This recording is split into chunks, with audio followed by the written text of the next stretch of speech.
this is Second Rider right here, bringing you the top 10 best characters in Legacy Wars.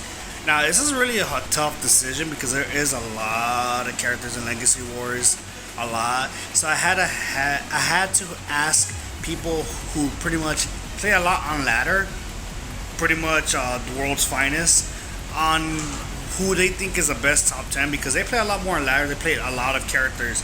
I work a lot, so I don't really play as much. I know what is good and what isn't. Honorable mentions are going to be there as well, and for reasons.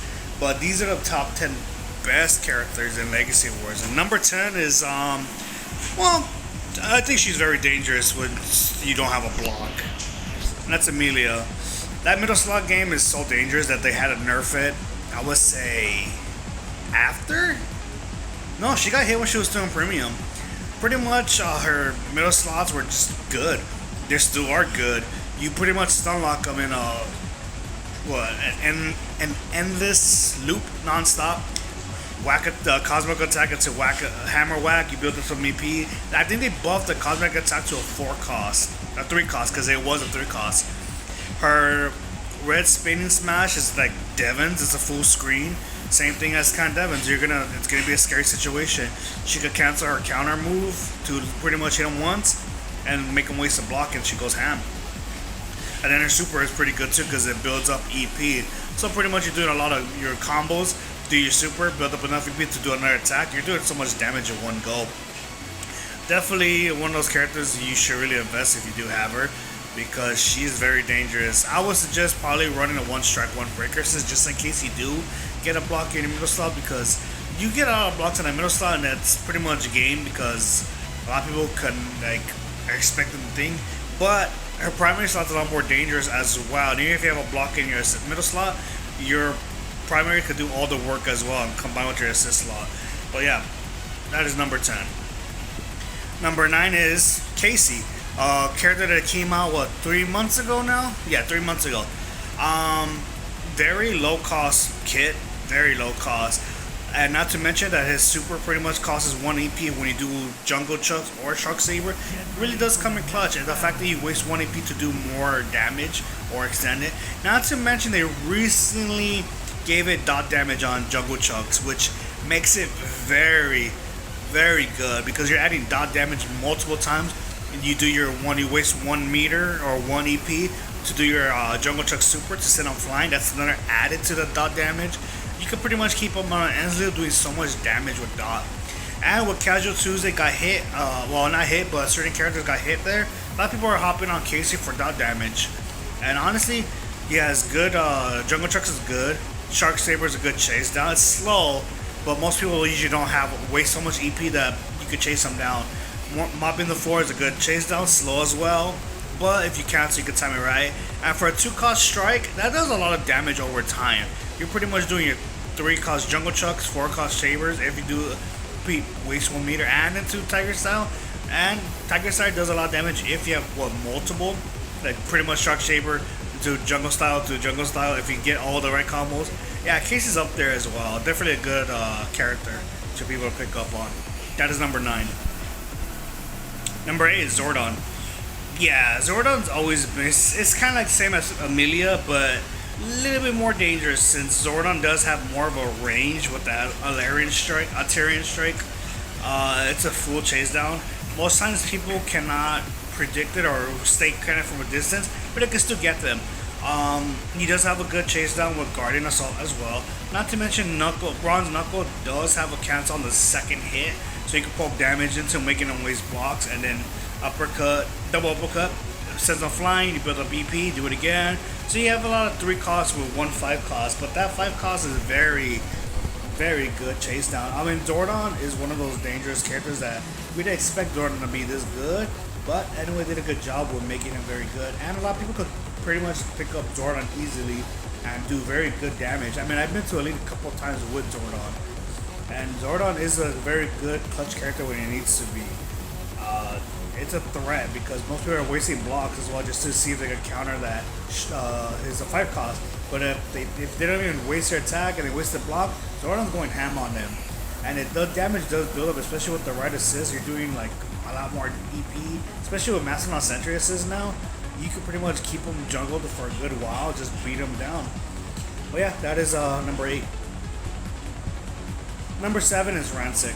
I think Ransik is very underrated because a lot of people just didn't like really get to him because what was it, Master Morpher Tom was still kind of around, and other characters that are a little bit more better. Orion, so they got nerfed. But the people that do have Ransik, he's very dangerous if you get the right hand. Knee Sword literally is a mid-screen move that comes at you. Poke damage or body weapon. Backbone could get you even from a certain distance. Mutant Vengeance, I always don't like Mutant Vengeance. It's a good chase down, but it has that issue where it doesn't fully connect when it chases you down. But it's very dangerous because, I mean, he has a super as well that takes damage. So once he takes damage, you can do it. But all his moves are very 3 cost, 4 cost, so they all jungle into it together, they all sync together. So you can keep them juggling for a good while. They do a lot of damage over time, and that's what most of these characters do have, is damage over time. A lot of them are low cost moves with low cost damage, but if they all combine together, they're doing a shitload of damage in one go.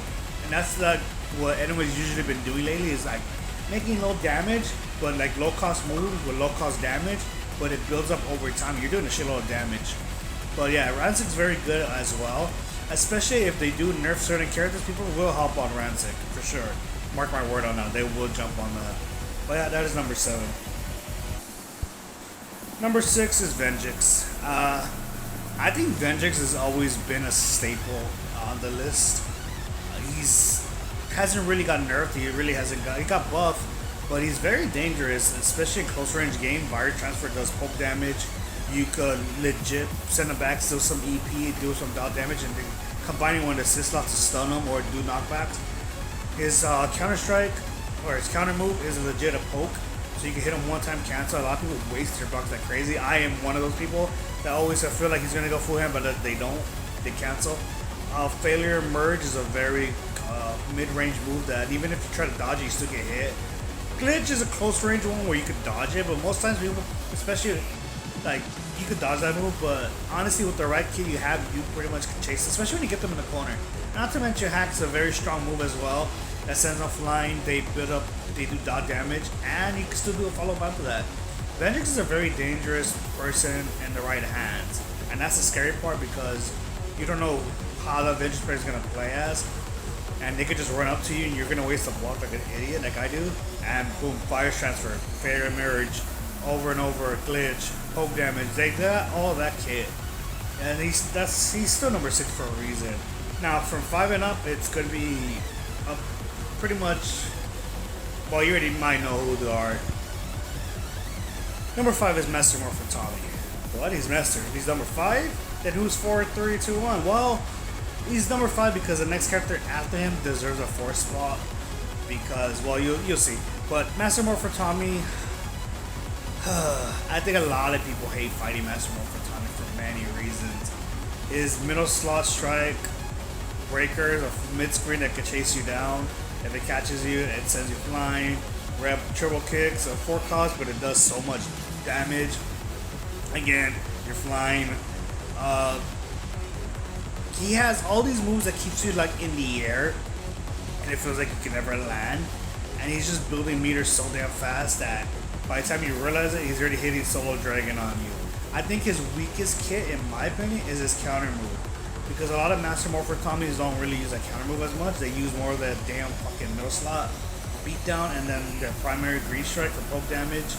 And sometimes people do fall for it, like I do, where I don't block because I think they're gonna cancel. They don't. They go full ham, and you get caught in that endless loop of never touching the ground until you get hit with a super. And honestly, Master Morpher Tommy is dangerous in a lot of people's hands. You still see a lot of them on ladder. Some of the best ones have them like level 7 legendary, and they hit like a truck. So yeah, he's still dangerous. You can still win matches against Master Morpher Tommy if you get lucky and they screw up one move, which gets them killed. But other times, most of the times, you're not going to win that match, especially if he has all that kit. But that is number 5. Number 4 is Tanya. Number 4 is Tanya. Yeah. On release, she was quintessentially busted. They had to nerf it because she was busted.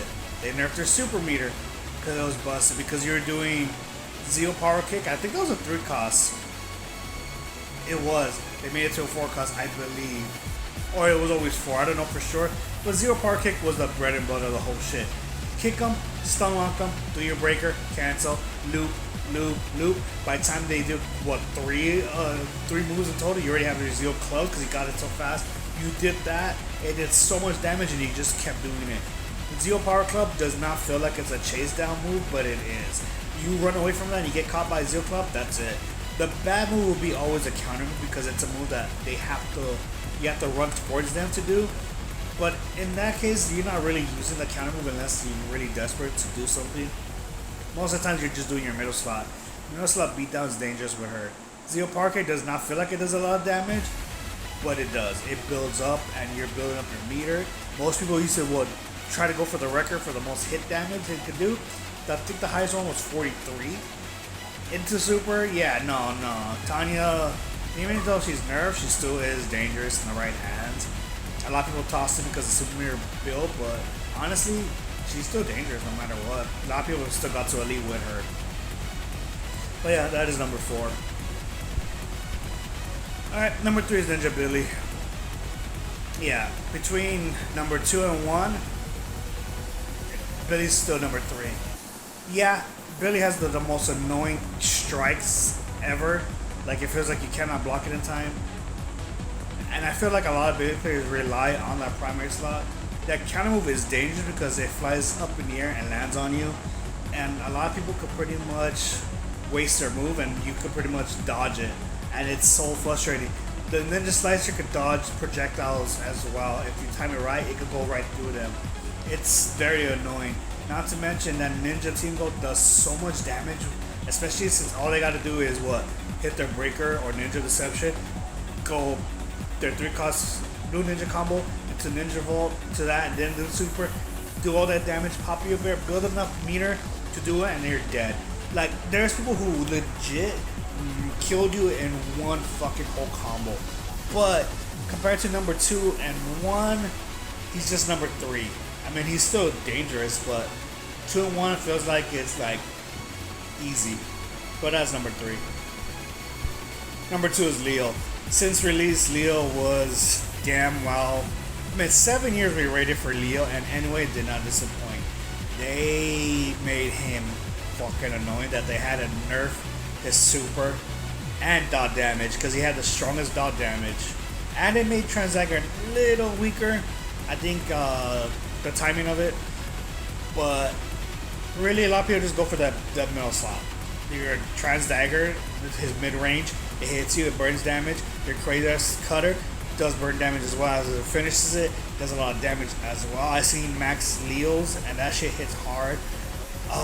Your primary slot's not as great, but what really makes Leo very clutch, very fucking dangerous is his red armor. Once he builds it, sorry about that. Once he builds it and he does his super, he's invincible. They made it before he didn't take no damage, and it was annoying fighting that. But they gave it armor, and that armor feels like you're fighting Iron Man or the Incredible Hulk. Because your damage does so little to that armor that he can walk to you. Do it either his laser cannon, or in my opinion, the best fucking super that can one-shot you is his explosive damage, kamikaze attack. Because once he gets you and he's low health and you have full half-life, you're dead. Instant win, GG's. Between 1 and 2, Leo was number 2 because number 1 is still annoying. And he's free. They gave them free to everyone. Well, you already know who number 2 is. I mean, number 1 is. Number 1 is Rocky. Still one of the best metal slot chase down ever. Run, slide. You pretty much waste all your combo. They can chase you down if you don't, especially if you get nothing but blocks. Acrobat Monkey is a close range move. It connects. It's a mid slot move. It chases you down. Bushido combo, 1 poke and then cancel. It's so annoying when it just poke you and run. Retreat launcher is okay. Again, primary counter moves are annoying. You have to get close to them. But he could just pretty much poke you one time with a strike move. You waste a strike or you waste a counter move. He does that. But really, his bread and butter is always going to be that middle slot. He is dangerous with that middle slot. It's annoying. So many people got Rocky free recently, and yeah, there's too many Rockies. There's too many damn monkeys running around. They're just beating everyone down. Even for level 1, it does a lot of damage. People usually pair it up with a double strikes to do more damage, you know, because it already has one strike and less chances. Ninja Spirit is a close range super, but it does so much damage. It crits as well. If it crits, GG's. Again, another super that pretty much goes into another move afterwards. So even if you do all your moves and you do super, you do have enough time to do either move. All his moves are 3s and 4s. A lot of characters have 3 to 4 attacks.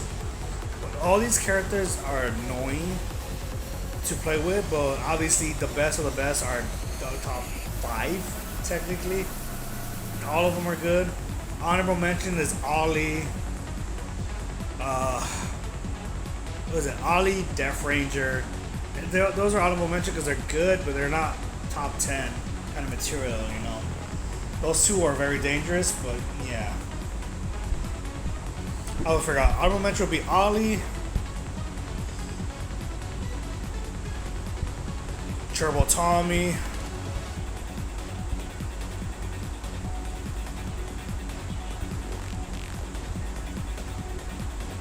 Orion, Ion. They're all good, but since they got nerfed, a lot of people toss them to the side. They're there though. Zenith Ranger, they're all good, but not top tier compared to the list I just said. But yeah, that's the top 10 best characters in Legacy Wars. Feel free to comment how you guys feel about that list. I know a lot of people are gonna say character should be there. This should it. Why is Black Dragon on the list? Black Dragon's never gonna be on the list, guys. I'm sorry. He's not meta. He's not busted. But yeah, that is honorable mention. This is Second Rider. I'd say peace.